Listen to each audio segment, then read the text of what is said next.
हम सबके भीतर आसीन उन परम सुंदर त्रिलोकीनाथ को आनंदित प्रणाम, क्योंकि अनादि से अनंत हैं वे, इसीलिए अवर्णनीय भी हो जाते हैं।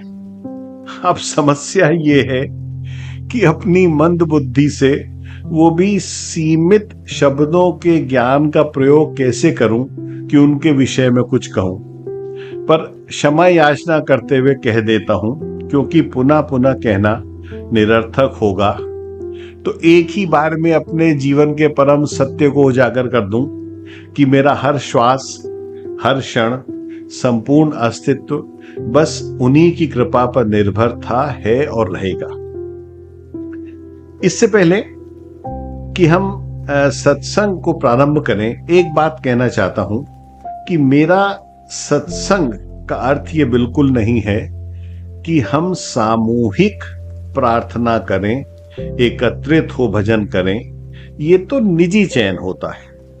अपितु मेरी सत्संग की परिभाषा है कि मैंने अपने सीमित अल्प विकसित बुद्धि से जो अपने बहुत से गुरुओं की जीवन रूपी तिजोरी जो सबके लिए खुली है प्रभु जी, उनमें से उनके द्वारा कहे वचनों या लिखे हुए ग्रंथों में से कुछ अनमोल, अतुलनीय, अति ज्ञानवर्धक ज्ञान मोतियों का संग्रह किया है, दोहों, श्लोकों और कथाओं के रूप में, और इन्हीं ज्ञान मोतियों को आपके साथ बांट सकूं, यही इस सत्संग का ध्येय मात्र है। अच्छा, पहले मैं लिखता था, पर एक जैन साधु ने कहा कि मैं बोलकर सत्संग करूं।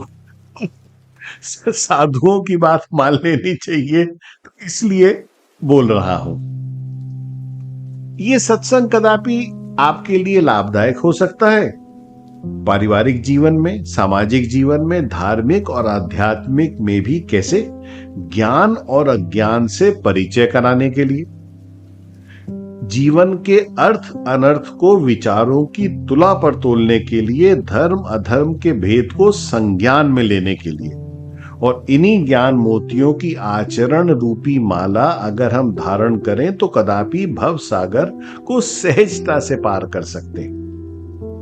तो इस सत्संग के प्रारंभ में ही उन परम सुंदर जो वृहत ब्रह्मांड के स्वामी हैं, मेरे प्रिय आराध्य श्री बांके बिहारी जी से आर्थ पुकार कर रहा हूं कि मेरे द्वारा भूतकाल, वर्तमान और भविष्य में किए हुए या हो रहे या होने वाले जाने अनजाने, विशेषकर अनजाने कर्मों को प्रभु क्षमा कर देना।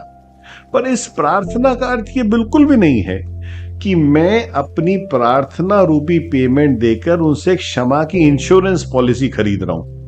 उनको फंसाने की तो मैं सोच ही नहीं सकता, क्योंकि फंसाने में तो उनका कोई मुकाबला ही नहीं, वो तो मायापति हैं। तो बस एक प्रार्थना कर रहा हूं, और अब कर्मों को बहुत सोच समझकर करना होगा। प्रार्थना क्या है? प्रार्थना यह है कि बिहारी जी अपनी करुणामय कृपा दृष्टि में रखते हुए सद्बुद्धि देना कि हम विवेक पूर्वक धर्म का निर्वाह करते हुए आध्यात्म के पथ पर अग्रसर हों, जिससे शीघ्रातिशीघ्र हम अपने जीवन के परम लक्ष्य की प्राप्ति कर सकें, जिसको कैवल्य या मोक्ष प्राप्ति भी कहा जाता है। अच्छा, इस परम लक्ष्य तक पहुंचने का मार्ग क्या हो, कैसे मार्ग का चयन करें? तो जो मुझे समझ में आया वो ये है कि हमें बहुत सजग होकर ऐसे कर्म करने होंगे जिससे हमारी आत्मा रूपी सरोवर में धर्म कमल या भ्रम कमल पूरी सुंदरता, पवित्रता से खिल सके, जिसको योग की परम स्थिति भी कहा जाता है, जिसको परम समाधि भी कहा जाता है, जब ब्रह्म रंध्र में सहस्त्रार कमल की दिव्य अनुभूति होती है। अच्छा प्रभु जी, योग शब्द जो है ना, बड़ा अद्भुत है। इसको मात्र आसन मत समझ लीजिएगा। योग आसन तो प्रारंभ है, योग की अंतिम अवस्था है जुड़ाव, एकत्व। कैसे? आत्मा का परमात्मा हो जाना, गंगा का गंगा सागर हो जाना। अब इस परम लक्ष्य के मार्ग का चयन कैसे होगा? ये कैसे पहचाने कि कौन सा वह मार्ग है जो हमारे लक्ष्य तक हमें पहुंचा देगा? तो ये बहुत सरल है प्रभु जी, बस इसके लिए दृढ़ निश्चय चाहिए होगा और हमें 5 सबल महत्वपूर्ण साथियों को ढूंढना होगा जो हमारी यात्रा में अभिन्न होंगे। और जिस भी यात्री या पथिक के पास ये 5 साथी होंगे, आपको जानकर आश्चर्य होगा कि फिर उस यात्री या पथिक को विशेष मार्ग का चयन करना ही नहीं पड़ेगा, अपितु जिस भी मार्ग पर चलेगा वही उचित मार्ग होगा, वही धर्म मार्ग होगा और वही परम लक्ष्य की प्राप्ति करा देगा। संभवतः 1 या 2 जन्म में ही आत्मबोध से परम बुद्धत्व की यात्रा सफलतापूर्वक संपन्न हो जाएगी, वरना तो प्रभु जी अनेकों जन्म लग जाते हैं। अब आइए, वो साथी कौन है, उन्हें कैसे पहचाने? तो ये 5 सबल महत्वपूर्ण साथी हैं। पहला धैर्य, दूसरा धर्म, तीसरा विवेक, चौथा परोपकार और 5वां उन जनार्दन पर अंधविश्वास। यहां शब्द का प्रयोग है अंधविश्वास। ये विश्वास नहीं है, अंधविश्वास। कैसा?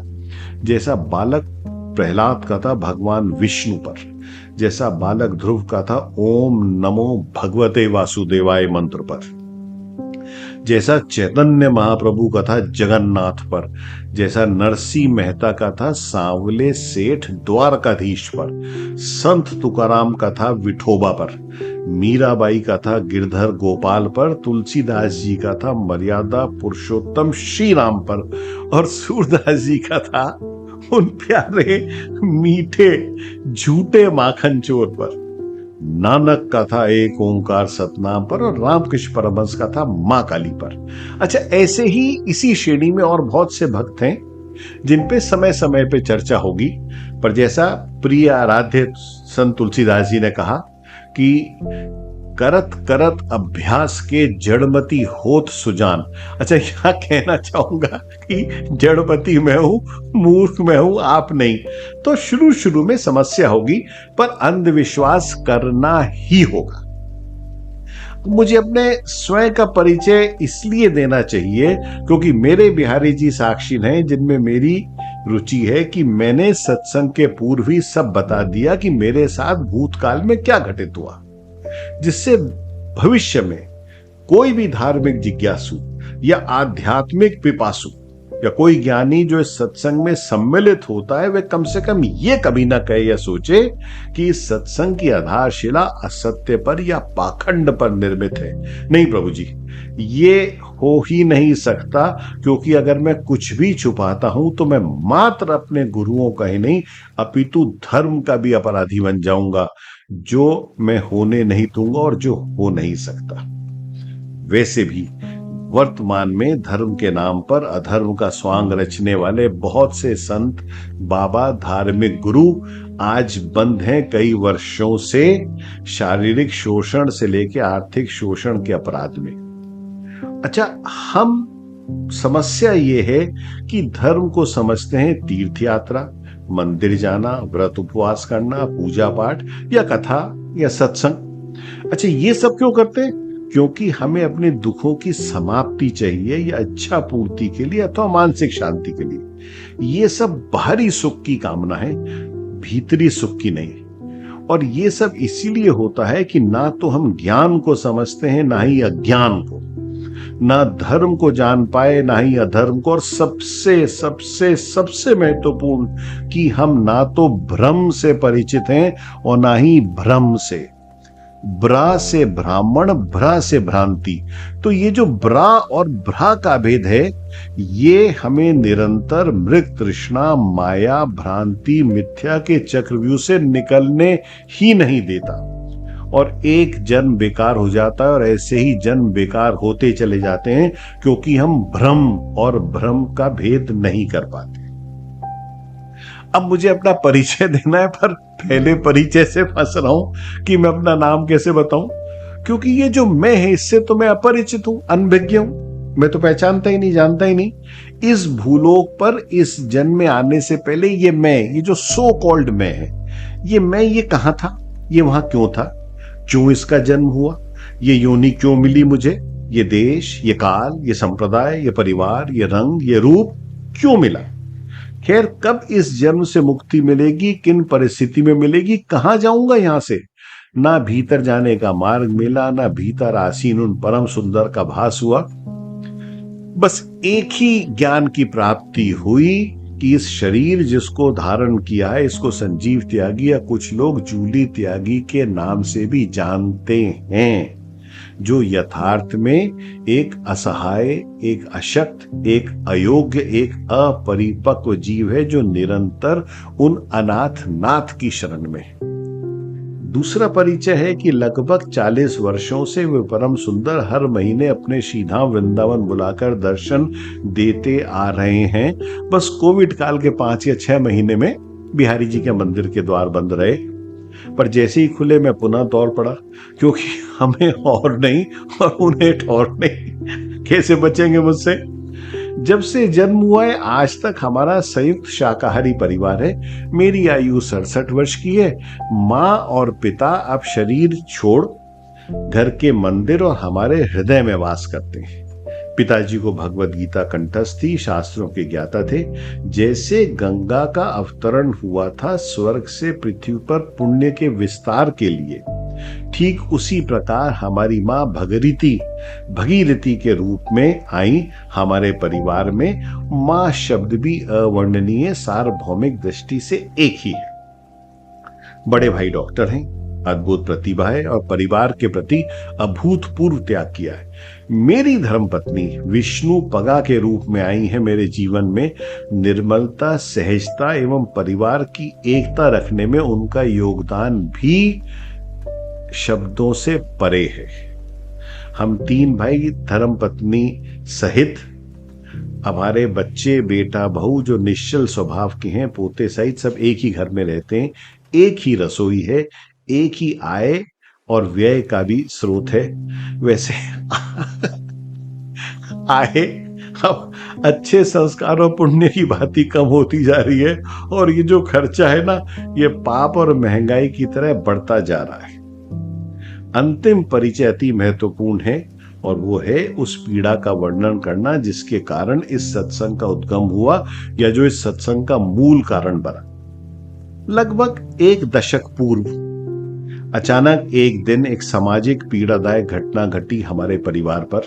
हमारे एक ममेरे भाई, जो इस राष्ट्र के अति महत्वपूर्ण विभाग के सर्वोच्च पद पर रह चुके थे, जिन्होंने अल्प आयु से अपने जीवन को राष्ट्रीय सेवा में समर्पित कर दिया था, और हम 3 भाई, पर मुख्यतः मैं और कुछ और लोगों के खिलाफ एक झूठा प्रचार हुआ निरंतर 4-5 दिन टीवी चैनलों के द्वारा। और ये प्रचार बिना सोचे समझे या बिना किसी कारण या बिना किसी बड़े स्वार्थ के तो हो ही नहीं सकता था, जिसकी अनुभूति बाद में हुई। खैर, उसके चलते दबाव में आके 2 सरकारी जांच संस्थाओं ने हमारे ऊपर एक संपूर्ण रूपेण झूठा केस बनाकर मुझे और मेरे ममेरे भाई और कुछ औरों को कारावास में डाल दिया। जेल हो गई हमें। हमारे द्वारा कई वर्षों पूर्व एक सामान्य सा सर्वदृष्टि से उचित एक काम जो कुछ लोगों के साथ किया गया था, जिसमें सारे टैक्स दिए गए थे जो राष्ट्रीय हित में भी था, उसको झूठ बोलकर एक ऐसे काम से जोड़ दिया गया जो उनसे संबंधित ही नहीं था। पर वही लोग जो 9 साल पहले जिनके साथ हम काम कर रहे थे, वो इस काम में थे, बस हमें झूठ बोल के उसमें जोड़ दिया गया। तब से आज तक सब प्रकार की सामाजिक, आर्थिक, भावनात्मक असहनीय पीड़ा भोग रहे हैं। पर जैसा कहते हैं ना, निर्बल के बलराम, तो वैसा ही हुआ भी। मेरी आर्त पुकार मेरे बिहारी जी ने सुनी। 1 माह की समाप्ति से पूर्व ही बिहारी जी न्यायाधीश के रूप में आए। वो तो कई रूप में आते हैं भैया, कई भक्त वत्सल हैं, और मुझे कारावास से मुक्ति दिला दी। और सबसे प्रमुख बात कि मुझे वृंदावन बुलाकर दर्शन भी दिए मेरे बिहारी जी ने, तथा मेरी वृंदावन की मासिक यात्रा में विलंब न होने दिया। और आज दिवस तक ये श्रीधाम वृंदावन यात्रा अनवरत हो रही है। पर इन 9 वर्षों में कुछ अद्भुत अनुभूति भी हुई उस पीड़ा को सहते हुए, पर फिर भी उन सर्वेश्वर के प्रति अपनी परम कृतज्ञता व्यक्त करता हूं कि वे सदैव साथ रह रहे हैं। अंत में अपनी महत्वपूर्ण अनुभूति की चर्चा इसलिए करना चाहता हूं क्योंकि यही कारण बना है इस सत्संग के उद्गम का और आध्यात्मिक सोपान पे अग्रसर होने का। पहली अनुभूति हुई कि पूर्व में किए कुछ कर्म जो आवश्यक नहीं कि इसी जन्म के हों, पूर्व जन्म के भी हो सकते हैं, उनका फल भोगना ही पड़ता है, वरना जो काम किया ही ना हो इस जन्म में उसका दंड कैसे मिल सकता है जैसे हमें मिला। पर मिलता है, मिलना भी चाहिए, क्योंकि वे बिहारी जी सर्वोत्तम सर्वोच्च न्यायाधीश हैं और हमारे द्वारा किए पूर्व में अधार्मिक कर्मों का दंड रूपी फल देकर न्याय करते हैं, जो बहुत अच्छा है प्रभु जी, क्योंकि कर्म कट जाते हैं, इसी से परलोक सुधरता है और आध्यात्मिक पथ धवल होता है हिम श्रृंखलाओं भांति। दूसरी अनुभूति हुई कि राजनीति में, न्यायालयों में, सरकार में और अंत में हमारे भीतर भी कुरुक्षेत्र पर हुए महाभारत का युद्ध आज भी हो रहा है अनवरत। बस हमें कौरवों के ध्वज के नीचे नहीं रहना, अपितु उनके विरुद्ध निरंतर युद्ध करना है। कैसे पहचाने कि कौरवों का ध्वज क्या है? क्योंकि इस ध्वज पर है काम, क्रोध, लोभ, मद और मोह। ये जो पहले 4 है ना, काम, क्रोध, लोभ, मद, ये तो दुर्योधन और दुशासन के प्रतीक है। और ये जो मोह है इसके प्रतीक हैं धृतराष्ट्र, गांधारी, भीष्म पितामह, द्रोणाचार्य, कर्ण। कैसे? भीष्म पितामह का मोह अपनी प्रतिज्ञा से, द्रोणाचार्य का मोह अपने पुत्र अश्वत्थामा से, कर्ण का मोह अपनी मित्रता से दुर्योधन के लिए, और युद्ध का जो महान कारण बना वो धृतराष्ट्र और गांधारी का मोह उनके कुपुत्र दुर्योधन से। तो प्रभु जी मोह भी घातक है। इसीलिए हम क्योंकि दैनिक स्तर पे रोज महाभारत में कहीं ना कहीं भाग लेते हैं, तो इस सत्संग के ज्ञान मोतियों का अगर आप लाभ उठा सकें, ज्ञान अज्ञान में भेद कर सकें, भ्रम और भ्रम में भेद कर सकें, तो कदापि महाभारत में विजयी हो सकते हैं। अंतिम अनुभूति यह हुई कि बिहारी जी परलोक यात्रा पर आयु के हिसाब से नहीं भेजते। अकाल मृत्यु एक मात्र भ्रांति है। ये कहना कि कच्ची उम्र में चला गया, इसकी उम्र ही अभी क्या थी, बस एक घोर असहनीय पीड़ादायक वाक्य है। जिसपे बीतती है वो ही जानता है। अपितु मां के गर्भ में आते ही काल के गर्भ में जाना सुनिश्चित हो जाता है। साधारण शब्दों में एक छोर पर मां का गर्भ है तो दूसरी छोर पर काल का गर्भ है। ये कष्टों से भरी जीवन रूपी यात्रा तब तक चलती रहती है जब तक कैवल्य प्राप्ति नहीं होती। तो बस अब अपने कर्मों को सुधार लेना चाहिए, क्योंकि परलोक की आधारशिला का निर्माण होता है वर्तमान में निर्वाह किए विवेक पूर्वक धर्म पे। तो चाहे कुछ भी हो, कुछ भी करना पड़े, कैसे भी करना पड़े, अपने कर्मों को सुधारना ही होगा। कर्मों को सुधारने के 3 ही साधन मुझे समझ में आए अगर हम सुधारना वास्तव में चाहते हैं तो। पहला, आध्यात्म की ओर अग्रसर होना ही होगा, अर्थात वैराग्य में वृद्धि करनी ही होगी। दूसरा, अपरिग्रह की भावना को भीतर उतारना होगा, जो प्राप्त है वही पर्याप्त है। तीसरा अंतिम मार्ग, अपनी सीमा लांघकर अपने अति प्रिय रिश्तों के लिए त्याग नहीं करना चाहिए, क्योंकि आपके संकट के समय उनमें से अधिकांश आपसे कृतज्ञता से विमुख हो जाते हैं, कोई ना कोई झूठा बहाना बनाकर पल्ला झाड़ लेते हैं और स्वयं को प्रचंड भावनात्मक आघात पहुंचता है। तो बस सोच समझकर ही स्नेह और सहायता करनी चाहिए, क्योंकि अधिकांश रिश्तों में स्वार्थी आधारशिला होती है। प्रभु जी, कहीं अधिक शांतिमय सुख की प्राप्ति होगी जब आप सीमा लांघकर उनके लिए कुछ करोगे जो असहाय हैं, असमर्थ हैं, अशक्त हैं और अपरिचित भी हो सकते हैं, और ये धर्म संगत भी होगा। अच्छा, वैसे तो आप में से कुछ प्रिय आत्मन मेरी क्षमता से कहीं अधिक प्रेमवश मेरा आकलन करते हैं, और विशेषकर एक संत जो भीमताल के निवासी हैं, निस्वार्थ स्नेह और सम्मान करते हैं। उन्होंने भी मेरे पुत्र से कहा कि इस सत्संग का विस्तार होना चाहिए, क्योंकि पहले बहुत सीमित स्तर पे था। और मेरे पुत्र और उनके एक परिचित जो एक अत्यंत साधु स्वभाव के व्यक्ति हैं और रैपिड लीक्स संस्था के संस्थापक हैं, उनके सौजन्य से आज नवरात्रों के पावन दिनों का प्रारंभ हो चुका है। और प्रथम दिवस होने के नाते इस सत्संग का श्री गणेश होना है। क्योंकि नामकरण आवश्यक है परिचय के लिए, तो राधा रानी संग बिहारी जी के अनंत कृपा से नाम तय हुआ सहज ज्ञान। सहज ज्ञान जो सहजता से प्राप्त किया जा सके। ज्ञान शब्द भी रहे थे, पर हम ज्ञान की 3 श्रेणी बनाएंगे: सामाजिक ज्ञान, धार्मिक ज्ञान, आध्यात्मिक ज्ञान। और अगर हमें यह ज्ञात हो जाए कि अज्ञान क्या है, तो हमें सहज ही ज्ञान की प्राप्ति हो सकती है। क्योंकि जैसे अंधकार को मिटाने के लिए बहुत श्रम की आवश्यकता नहीं है, मात्र एक दीप का प्रज्वलित होना ही अंधकार के अस्तित्व की समाप्ति है। दूसरे शब्दों में कहा जाए तो अंधकार की सत्ता मात्र प्रकाश के अभाव पर निर्भर करती है। ठीक इसी प्रकार साप्ताहिक सत्संग में हफ्ते में एक दिवस 10 से 12 मिनट का समय लूंगा। आज तो ज्यादा हो रहा है क्योंकि प्रथम है। ज्ञान अज्ञान के विषय को ठीक से समझने का सकारात्मक प्रयास करेंगे। कोई एक दोहा लेकर या एक श्लोक लेकर या कभी कभी किसी कथा के माध्यम से। तो प्रभु जी एक एक ज्ञान मोती अपनी आचरण रूपी माला में पिरोएंगे, जिससे सहज ही ज्ञान की प्राप्ति हो और समय आने पर आत्मबोध से परम बुद्धत्व प्राप्त हो सके। मैं कोई जागृत चैतन्य संत महात्मा कोई ऐसी आत्मा नहीं हूं। मैं तो आपकी तरह या आपसे बहुत नीचे आपकी धार्मिक यात्रा का एक सहयात्री हूं।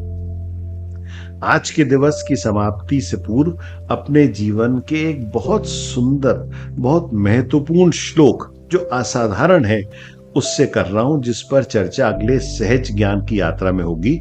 श्लोक इस प्रकार है: जीवने यावदा दानम स्यात् प्रदानम ततो अधिकम इत्येषा प्रार्थना अस्माकं भगवन परिपूरिताम।